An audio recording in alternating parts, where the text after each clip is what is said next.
어떤 분이 매우 고생한 끝에 성공했습니다. 그런데 그 성공의 기쁨을 제대로 누리기도 전에 그만 병이 났습니다. 병원에 가니까 암 말기라 1년밖에 못 산다는 겁니다.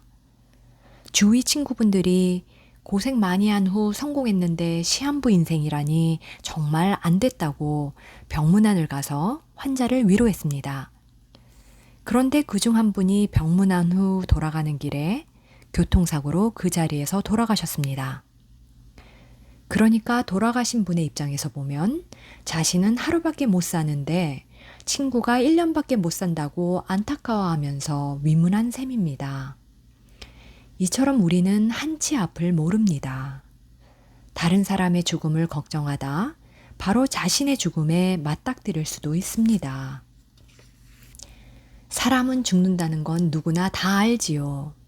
하지만 무의식에서는 자신은 영원히 살 것 같습니다. 그러다 죽음이 눈앞에 닥쳤을 때 비로소 우리 삶이 영원한 게 아니구나 하는 것을 현실로 받아들입니다. 제가 처음 죽음이라는 걸 생생하게 경험한 건 중학교 때였습니다. 같이 자취하던 후배가 자전거를 타고 가다가 넘어졌는데 작은 돌에 머리를 부딪혀서 갑자기 죽었어요. 굉장한 충격이었습니다. 멀쩡하던 아이가 아주 잠깐 사이에 시신이 되었으니까. 또 제가 중고등학교 때 몸이 아주 약했습니다. 100m 달리기만 해도 온몸에 파랗게 반점이 생기고 하늘이 노래져서 쓰러질 정도였어요. 몸도 허약한 데다 우리 스님이 제가 단명할 거라고 어머니에게 이야기를 하셨기 때문에 늘 그 말씀이 마음에 남아 있었습니다. 스님께서 몇 살까지라고는 얘기는 안 했지만 단명한다면 40 전후이겠구나 하고 혼자 생각했어요. 그런데 그게 두려움이라기보다는 굉장히 열심히 사는 계기가 됐습니다. 다른 사람은 7, 80 사는데 나는 40 이내니까 남보다 두세 배 더 열심히 살아야겠다. 이렇게 생각했기 때문에 몇 번이나 과로로 쓰러져서 의식을 잃을 만큼 열심히 생활했습니다. 그런데 40이 넘어도 살아있으니까 살 만큼 살았다는 안도감이 들면서 그때부터는 조급함도 없어지고 편안해졌습니다. 살아있으니까 열심히 일하지만 갑자기 죽는다 해도 아쉬울 게 없는 거예요. 그래서 특별히 하려는 걸 못해서 미련이 남는다든지 걱정하는 게 별로 없습니다. 죽음을 늘 염두에 두고 살았는데 그 시기를 넘기니까 삶을 좀 더 편하게 받아들이고 여유로워진 것 같습니다. 어떤 분이 1년밖에 못 산다는 시한부 인생의 판정을 받았을 때 본인이나 주위 사람들이 범하는 오류는 1년밖에 못 살기 때문에 괴로운 것이 아니라 1년밖에 못 산다는 생각에 사로잡혀서 괴롭게 살다가 아까운 시간을 다 보내버린다는 것입니다. 그러므로 인생에서 하루를 산다, 이틀을 산다, 한 달을 산다, 1년을 산다는 게 중요한 게 아니에요. 만약 1년밖에 못 산다면 죽음에 사로잡혀서 괴로워할 게 아니라 하루하루를 남보다 10배 더 행복하게 살면 됩니다. 그동안 남에게 신세진 것도 갚고 칭찬 못했던 것도 좀 해주고 영원히 살 것처럼 움켜쥐었던 것도 베풀고 이런 식으로 1년을 정말 기쁘게 산다면 그게 남은 인생을 정말 잘 사는 겁니다. 우리는 영원히 살 것처럼 생각하기 때문에 오늘 하루를 허투루 보내지만 죽음의 순간은 언제 올지 알 수 없습니다. 그러니까 오늘을 마지막처럼 최선을 다하다 보면 내일 죽어도 후회 없는 인생을 살 수가 있습니다. 특히 한창 도전하고 꿈꾸어야 할 10대 청소년, 20대 청년의 자살이 늘어간다는 것은 우리 사회에 큰 충격을 주고 있습니다. 제가 절에서만 증문즉서를 하다가 대학에서 학생들을 상대로 하거나 구청 강당에서 일반인을 대상으로 하게 된 것도 자살에 따른 충격으로 가족이 고통받는 것을 보면서 문제의 심각성을 절감해서였습니다. 대체 왜 스스로 삶을 포기하는 걸까요? 개인적인 원인은 바로 자신에 대한 인식의 오류에서 비롯합니다. 우리에게는 다음과 같은 상이 있습니다. 나는 이런 사람이야. 나는 이런 사람이 돼야 해. 나는 이런 사람이 되고 싶어. 남이 나를 뭐라 하든 관계없이 내가 이런 사람이라는 정해진 상이 있습니다. 이를 자아, 자아상, 자아의식이라고 합니다. 우리는 나는 이런 사람이라는 상상의 자기를 만들고 그 상상의 내가 진짜 나인 줄 착각합니다. 문제는 이것이 대부분 높게 설정돼 있다는 것입니다. 요즘은 집에서 자식을 하나둘 낳아 오냐 오냐 하며 키워서 일종의 공주병, 왕자병 같은 게 있어서 자기에 대해 너무 높은 상을 그리고 있습니다. 막상 현실과 부닥쳐 보면 생각과 달리 자기가 너무 초라해 보이는 겁니다. 자기가 그린 자아상과 밥 먹고 성질내고 화내고 슬퍼하는 현실의 나와의 사이에 간격이 너무 벌어지면 자아가 현실의 나를 못마땅해 합니다. 처음에는 자기를 별 볼 일 없다고 생각하다가 그것이 심해지면 자기를 세상 사람들에게 보여주기 부끄러워서 밖으로 나가지 않고 방 안에만 들어가 있습니다. 그것이 극에 이르면 나같이 쓸모없는 건 없어져야 해 하는 심리로 발전하고 결국에는 자신을 죽여버립니다. 자아의식이 현실의 자기를 죽여버리는 게 자살입니다. 또한 우리는 상대에 대해서도 상을 그립니다. 가령 내 애인은 이런 사람이어야 해 라는 상이 있습니다. 그런데 현실의 애인이 이 기준에 못 미치면 불만스러워지고 보기 싫어집니다. 그럼 헤어지면 되는데 상대가 헤어지지 않으려고 하면 극단적인 선택을 합니다. 그것이 바로 살인입니다. 자살이나 살인이나 다 자기가 그리고 있는 상에 근본을 두고 현실을 부정하는 겁니다. 살인과 자살은 같은 과정을 거쳐서 일어납니다. 상대를 있는 그대로 보지 않고 자기의 어떤 생각에 기준을 두고 너는 이래야 하는데 이렇지 못하다. 넌 나쁜 놈이다. 너 같은 놈은 없어도 돼. 하는 겁니다. 그러니까 상대를 내치는 방법으로 첫째는 꼴도 보기 싫어 하다가 가! 내 눈앞에 나타나지 마. 그것이 마음대로 안 되면 상대가 영원히 나타나지 않게 살인을 합니다. 자살은 살인과 동일한 범죄 행위라고 할 수 있습니다. 다만 남에게 피해를 주지 않기 때문에 처벌할 수 없을 뿐입니다. 더 나아가 불특정 다수에 대해서 나만 죽기 억울하니까 너도 죽이고 나도 죽겠다는 쪽으로 가기도 합니다. 이른바 묻지마 살인이 되는 겁니다. 이제 자살의 문제를 근본적으로 해결하려면 자아상에 대한 집착을 버려야 합니다. 자아의식에 맞게 현실의 자기를 끌어올리는 것이 아니라 이 자아의식이 허위라는 것을 알아차리고 이걸 버림으로써 현실의 자기를 그대로 받아들일 때 오히려 문제가 해결됩니다. 그러니까 말이 서툴면 서툰 게 자기이고 눈이 안 보이면 눈이 안 보이는 게 자기이고 공부를 못하면 공부를 못하는 게 자기입니다. 이게 현실이에요. 이 현실은 그냥 있는 그대로 다 소중한 겁니다. 돌멩이가 꼭 큰 게 좋고 작은 게 나쁜 게 아니듯이 현실의 자기를 있는 그대로 받아들이는 게 자기 사랑이라고 할 수 있습니다. 이것을 못 받아들이면 자기를 미워하고 나아가 자기를 학대하게 됩니다.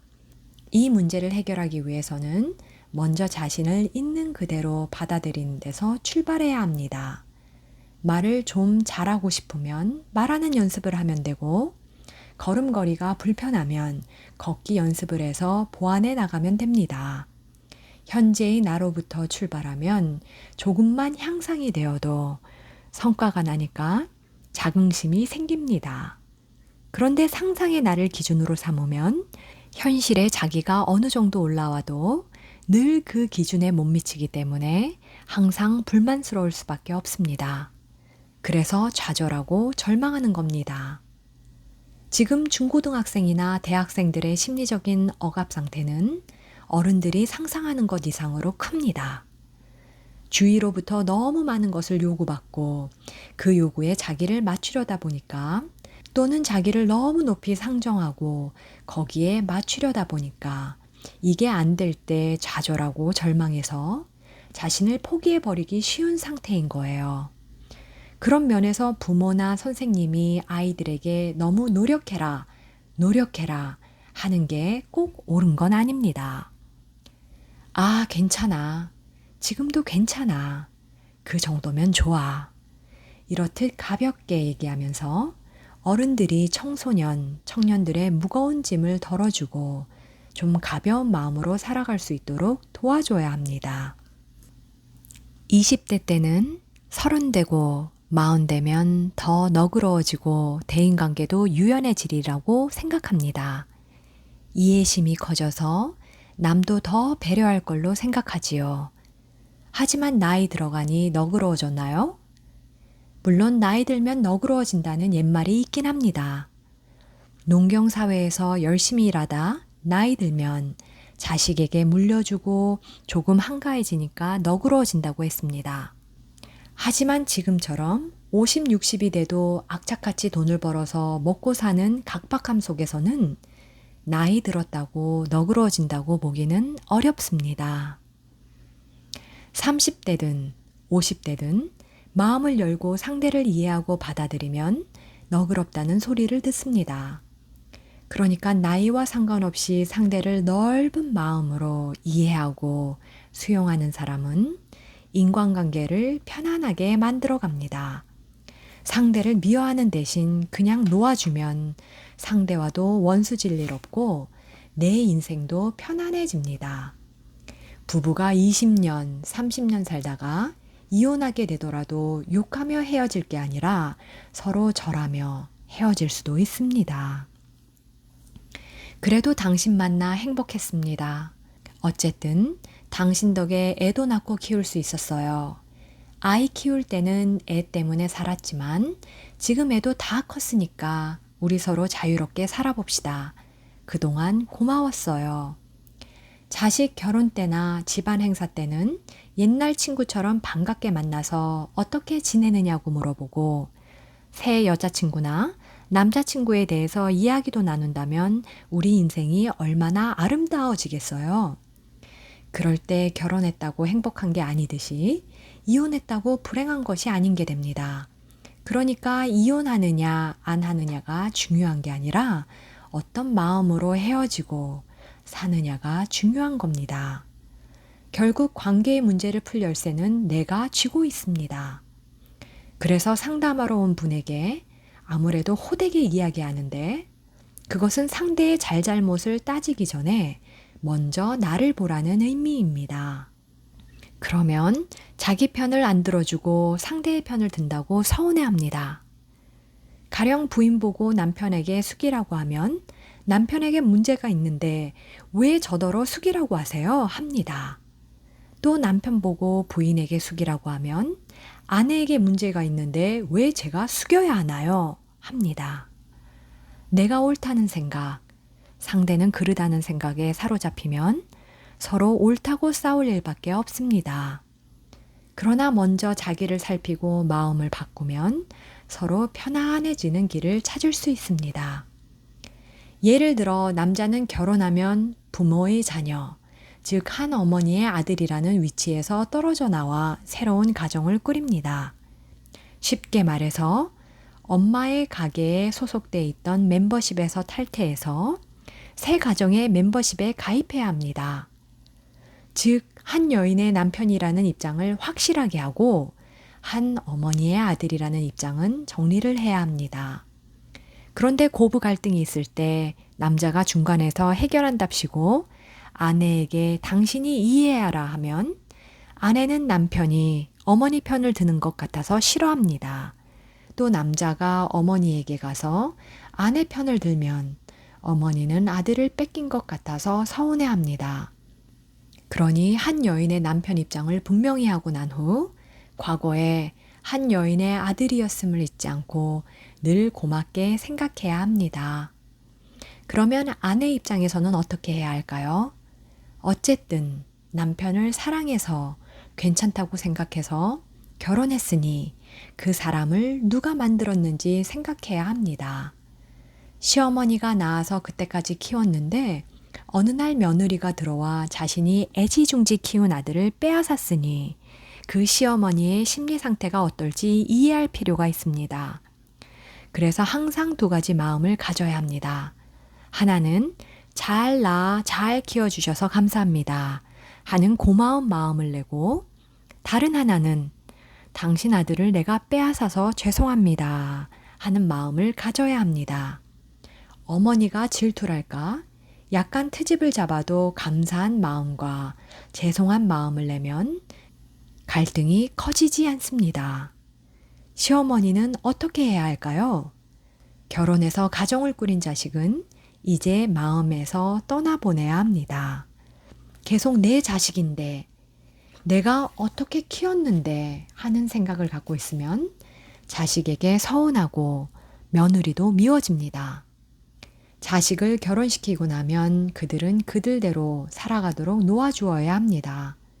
이제는 자식에 대한 기대를 내려놓고 홀가분하게 자기 인생을 살려고 노력해야 합니다. 어머니는 어머니대로, 아들은 아들대로, 며느리는 며느리대로 자신이 해야 할 바를 살피고 놓아주는 마음을 가지면 크게 갈등을 일으킬 게 없습니다. 그런데 제 법문을 듣고 자기 자신을 살피는 게 아니라 자기에게 유리한 대로 적용해서 남편은 아내에게 이렇게 이야기합니다. 시어머니에게 죄송하고 감사한 마음을 가지라고 하셨잖아. 또 아내는 남편에게 이렇게 자기 주장을 펴니다. 스님이 회원 탈퇴, 가입을 분명하게 하라고 하셨잖아. 갈등은 자기를 살피는 데서 출발해야 하는데 상대가 먼저 바뀌기를 기대하면 문제는 해결되지 않습니다. 오히려 분란만 커지고 갈등만 깊어지게 됩니다. 너그러워지고 이해심이 깊어지고 성숙해지는 것은 바로 내 인생이 그렇게 변화하는 겁니다. 그래서 인생의 매듭을 푸는 것은 상대를 바꾸려는 것이 아니라 나를 돌아보고 나를 바꾸는 데서 출발해야 합니다. 결혼 참 잘했다. 결혼 안 하고 혼자 살았으면 어쩔 뻔했어. 이런 생각이 많이 들었습니까? 내가 왜 결혼했지? 혼자 살았으면 더 나았을걸. 이런 생각을 더 많이 했습니까? 많은 분이 결혼 생활이 힘들다고 이야기합니다. 그러면 결혼에 대한 환상도 깨고 집착도 내려놓아야 할 텐데 부모가 되어선 또 자식이 결혼하지 않는다고 괴로워합니다. 30 넘은 딸이 둘 있는데 아직 결혼을 못 시키고 있어요. 애들이 결혼을 안 하겠다는 것도 아닌데 중매가 들어오면 딸만 있다는 이유로 번번이 실패하니까 제가 애들한테 미안하고 나이가 점점 차니까 걱정이 돼서요. 부부가 화목하게 살면, 그래서 부모 사는 모습이 부러우면 자식들은 결혼하기를 원합니다. 그런데 부모의 결혼 생활이 평탄하지 못하면 나는 결혼을 안 하겠다는 생각을 하게 됩니다. 그래서 난 결혼 안 해 하고 드러내지는 않더라도 무의식 중에 결혼을 내켜하지 않게 됩니다. 또 연애를 하다가도 막상 결혼하려고 하면 물러서는 마음이 드는 거예요. 자꾸 두려운 마음이 들기 때문에 망설이고 누군가 가까이 다가오면 뒤로 한 발 물러납니다. 이럴 때 괜히 부모가 강요해서 결혼을 시키면 결혼 생활이 엄마처럼 힘들어집니다. 그러면 부모를 원망하게 됩니다. 그러니까 본인이 하겠다면 밀어주고 그렇지 않으면 가만히 놔두는 게 제일 좋은 방법입니다. 그러면 자녀 결혼이 내 고민이 되지는 않습니다. 무엇보다 30 몇 살이면 나이 든 것도 아니에요. 우리 정토회에는 40, 50 된 처녀가 많습니다. 결혼하기에 별로 늦은 게 아니다 생각하면 행복하게 살 수 있습니다. 부모들은 흔히 자식이 결혼하지 않거나 출가하여 스님이 되어 있으면 이런 걱정을 합니다. 젊고 건강할 때는 괜찮지만 늙어서 병들면 누가 책임져 주나? 그런데 노후복지가 점점 잘 되어가고 있기 때문에 혼자 살아도 문제가 없습니다. 또 스님들은 혼자 살아도 죽으면 누구든 장례를 잘 치러줍니다. 집에서 자식이 치르는 것보다 더 잘 치러줘요. 누군가와 특별한 관계를 맺는 건 다 좋은 건 아닙니다. 특별한 관계를 맺으면 서로 기대하는 게 많아서 오히려 원수가 될 확률이 높습니다. 원수는 남하고 되는 게 아닙니다. 대부분 부부 간의 원수가 되고 부모 자식 간의 원수가 되고 형제 간의 원수가 됩니다. 남하고 원수되는 경우는 극히 드물어요. 부부가 원수되어 이혼하면 전화 한 통 안 합니다. 부모 자식 간에도 재산 문제 등으로 마음이 틀어지면 찾아보지도 않습니다. 또 형제 간에도 유산 문제로 갈라지면 서로 얼굴도 안 봅니다.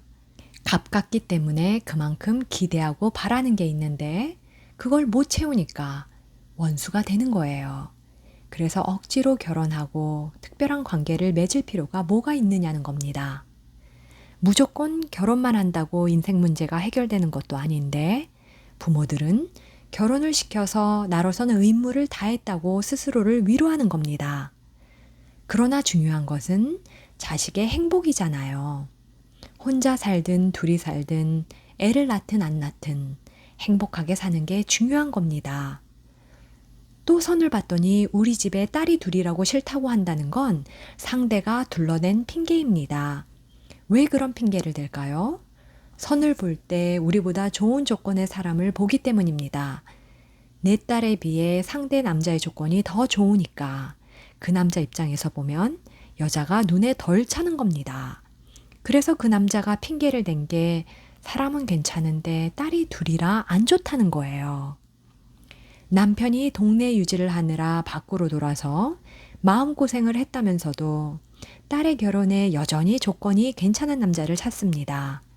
이 어머니는 그냥 딸이 마음 편하게만 살 사람을 구하는데 잘한대요 라고 하지만 막상 사람 보면 이것저것 따지기 때문에 안 되는 겁니다. 일단 허우대는 멀쩡한 사람 구할 거고 나이가 많아도 안 되고 키가 너무 작아도 안 되잖아요. 배우처럼 잘생긴 남자를 원하는 건 아니더라도 어디 나가면 빠지진 않아야 하고 대학은 나와야 하고 직장도 번듯해야 하잖아요. 본인은 따지지 않는 것 같지만 사실은 이것저것 많이 따지고 있는 겁니다. 자식의 결혼 문제가 풀리지 않아서 힘들 때는 스스로에게 물어보세요. 내 결혼 생활은 행복했는가? 행복하지 않았다면 내가 행복하게 살지 못해서 자식이 결혼에 대해 부정적인 감정을 갖게 된 것을 먼저 참회해야 합니다. 그리고 자식이 결혼을 원하지 않으면 자기 인생, 자기가 살도록 부모는 마음을 비워야 합니다. 내 결혼도 그렇게 행복하지 않았는데 자식에게 억지로 결혼하라고 할 필요가 없다는 얘기입니다. 결혼하고 1년쯤 지나면 신혼도 끝나고 사랑의 감정도 조금은 식는다고들 합니다. 그런데 결혼한 지 23년이 되었는데도 남편만 보면 가슴이 뛰고 긴장된다는 부인이 있습니다. 남편을 쳐다만 봐도 좋은데 한편으로는 남편에게 계속 신경 쓰는 자신이 싫고 괴롭다는 겁니다. 남편이 취미로 찍은 코스모스, 들국화 사진을 보면서 정신이 번쩍 들었습니다. 남편은 자기 생활을 하는데 나는 뭐 하는 사람인가 하면서 부러움과 질투심이 밀려왔습니다. 남편이 돈을 가져가도 화가 안 나고 어디를 가도 화가 안 났는데 지난 가을 남편이 찍은 꽃사진을 보면서부터 이제 사랑의 끈을 놓고 싶어졌습니다. 어떻게 해야 남편을 덜 사랑하고 자기 자신을 사랑할 수 있을지 자유로운 마음을 갖게 도와달라고 했습니다. 그러나 단지 남편을 더 사랑하는 게 싫어서 자유로워지고 싶은 걸까요? 남에게 사랑받으려고만 하면 자기가 원하는 것이 이루어지지 않아서 항상 괴로움에서 허우적거립니다. 현명한 사람은 자기가 사랑을 받으려면 먼저 사랑을 해야 하고 칭찬을 받으려면 먼저 칭찬해야 한다는 것을 압니다. 그래서 자기가 먼저 사랑하고 자기가 먼저 칭찬하기 때문에 상대방에게 사랑받고 칭찬받습니다. 그러면 괴로움이 적고 즐거움이 크지만 완전한 행복에 이르지는 못합니다. 왜냐하면 내가 사랑을 했는데도 상대방이 나를 사랑하지 않을 가능성도 있기 때문입니다. 그럼 완전한 행복에 이르려면 어떻게 해야 할까요? 베푸는 마음만 내고 기대하는 마음이 없어야 합니다. 내가 상대방을 도와주었는데 상대방이 나를 안 도와줄 때의 실망감과 내가 상대방을 도와주지 않아서 상대방도 나를 안 도와줄 때의 실망감은 다릅니다. 내가 도와주고도 도움을 못 받을 때 실망감이 훨씬 더 큽니다. 내가 베푼 만큼 받을 것을 기대하는 사람은 자기가 베푼 만큼 대부분 받아서 괴로움이 적지만 베풀고도 어쩌다 못 받는 경우에는 괴로움의 깊이가 베풀지 않은 사람보다 훨씬 더 큽니다. 그래서 사랑은 미움의 씨앗이라고 합니다. 사랑하지 않는 사람은 미워할 일도 없지만 사랑하는 사이에 철천지 원수도 생깁니다. 자기를 낳아 키워준 부모, 친했던 친구, 사랑하고 좋아했던 사람을 미워하는 것도 바로 기대하는 마음 때문입니다. 사랑한다고 말하지만 엄격하게 말하면 사랑받는 데서 행복을 찾는 겁니다. 사랑을 주면서 준 만큼 받으려는 거예요. 사랑을 주면 받을 확률은 높지만 혹시 못 받게 되었을 때는 받지도 못할 사랑을 내가 무엇 때문에 줬나 하는 배신감에 괴로워지는 겁니다. 결국 사랑하던 마음이 미움이 되고 실망하는 마음으로 바뀌는 것은 무엇을 얻기 위한 수단으로 사랑을 베풀 때 일어납니다. 남편이 코스모스를 좋아하는 거나 내가 남편을 좋아하는 거나 같은 겁니다. 그런데 코스모스를 좋아하는 남편은 괴롭지 않은데 남편을 좋아하는 나는 왜 괴로울까요? 남편은 코스모스에게 내가 너를 좋아하니 너도 나를 좋아해라 하지 않습니다. 그런데 부인은 남편을 좋아하니까 남편도 나를 좋아해야 한다는 요구가 있어서 괴로운 거예요. 내가 남편을 너무 좋아하는 게 문제예요. 이제 더 이상 좋아하지 않을래요 하는 것은 핵심을 놓친 겁니다. 내가 남편을 좋아하는 것은 남편이 코스모스를 좋아하는 것과 똑같은데 나는 내가 좋아하니 너도 나를 좋아해라는 요구가 있고 그 요구가 충족이 안 되면 내가 실망한다는 데 있습니다. 그 때문에 나 혼자 이렇게 좋아해야 하나? 힘들어하는 겁니다. 남편을 그냥 좋아하면 돼요. 설악산에 5번, 6번 갔는데 설악산이 나 좋다는 얘기를 한 번도 안 한다고 이제 설악산 안 갈래 하는 얘기하고 똑같습니다. 왜 내가 설악산에 매여 살아야 합니까? 남편은 코스모스를 계속 좋아해야 하나? 이런 생각을 안 하잖아요. 그처럼 남편을 좋아하되 남편에게 사랑을 기대하는 마음을 내려놔야 문제가 풀립니다. 남편도 아내가 자기를 좋아하면 좋지만 좀 지나치게 귀찮을 수 있습니다. 할머니가 손주를 사랑한다고 밥상을 차려주고 요것도 먹어봐라, 저것도 먹어봐라 하면서 자꾸 입에 넣어주면 어떨까요? 할머니가 정성을 쏟아준다는 건 알지만 갈 때마다 그러면 귀찮아서 나중에는 할머니와 밥을 같이 안 먹으려고 합니다. 남편을 좋아하는 감정에는 아무 문제가 없습니다. 내가 좋아서 할 뿐이지 남편을 위해서 하는 것은 아니라는 거예요. 남편에게 맛있는 음식을 해주고 싶은 것은 내가 좋아서 그럴 뿐이니까 상대에게 나처럼 똑같이 좋아하라고 요구해서는 안 된다는 겁니다. 그러니까 이렇게 생각해야 합니다. 내가 꽃을 좋아할 수 있어서 좋은 것처럼 내가 좋아할 수 있는 남편이 있어서 참 좋다. 남편한테 고맙다. 이 부인은 남편 없으면 못 견딜 사람입니다.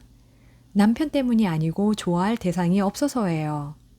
남편이 어디 가고 없을 때 힘든 것도 남편을 내가 보고 싶을 때 못 보기 때문에 힘든 겁니다. 그러니까 그만 좋아하겠다는 마음 대신 좋아할 수 있는 당신이 있어서 정말 감사합니다. 이렇게 기도하면 감정이 더 절제가 되고 편안해집니다. 바다를 보면 기분이 좋습니다. 그럼 바다가 기분 좋은 걸까요? 내가 기분이 좋은 걸까요?